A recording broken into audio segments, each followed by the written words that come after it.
lived in Wyndham my whole life. My parents arrived here as immigrants in the 1950s. And my family, my dad came, he saw, and he concreted. And he concreted half of Wyndham. He always said, if you can't make it in Werribee, you can't make it anywhere because the streets are lined with opportunity. So what can Wyndham offer? Affordability, the Australian dream. There's something for everybody in our area. And it's got a real family feel about it. And our council is extremely dedicated to providing a community feel in our area. They run lots of events, but growing from 3,000 to 186,000 and almost 150 people a week from what I understand, does have challenges. And when you've got 542 square kilometres of land and 186,000 people growing at a rate of 150 a week, there's going to be issues.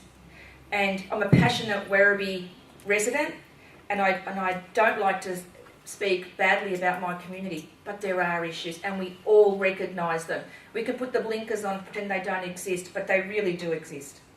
The affordability and attraction of Wyndham is really easily lost when you look at the infrastructure. One of the most annoying things is how uncohesive our community is. You've got nothing joins with one another. An example of how do you get 35,000 travelling residents from point A to point B when there's only one main road? I live off an area called Point Cook Road. Now my son goes to Vic Uni in Footscray. It takes him 45 minutes to travel 5 kilometres to get to the freeway entrance. 45 minutes of sitting in traffic. So I'll be looking in the next 12 months to move from my area into another area, because we just can't be doing that. We just can't be sitting for 45 minutes to an hour to travel 5 kilometres. And I'm actually moving my business closer to my residence, so it seems like a bit of a silly move, but living further away is going to actually take me less time to get to work. So currently 46,000 residents travel to the CBD for employment. Now when I was in my 20s, I worked in West Melbourne.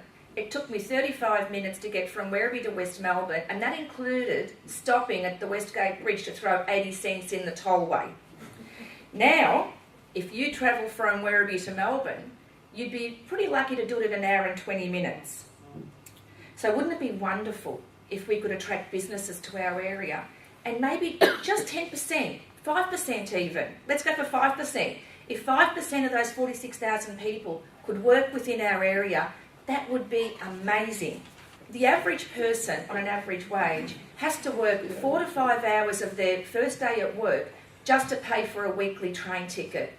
That's sad, because some of those people, every week their money is counted. Mortgages, power bills are just astronomical these days, as we all know, as we all experience it. So the average wage earner is putting, almost, but you could say almost a fifth of their wage into just getting to and from work. Can you imagine an apprentice? They're only earning a couple of $100 a week, and they've got to pay $70 for a weekly train ticket. Another community issue, a big one, is health. Try to get an appointment on the day you're actually sick to see a doctor. It's virtually impossible. You have to try to pre-arrange your sick days according to, I guess, the public holidays. I'm not really sure. But what's happening is we've got a beautiful, beautiful hospital. Fantastic. Understaffed, underfunded, and people are now using the hospital as a doctor's surgery. So it's not unusual to go there and wait 4 or 5 hours at the least to see a doctor. So, and it's not the hospital's fault. It's, we need to attract more doctors to the West.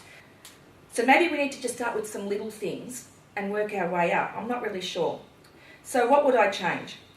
As a business owner, I'd love to see some major investment into the area.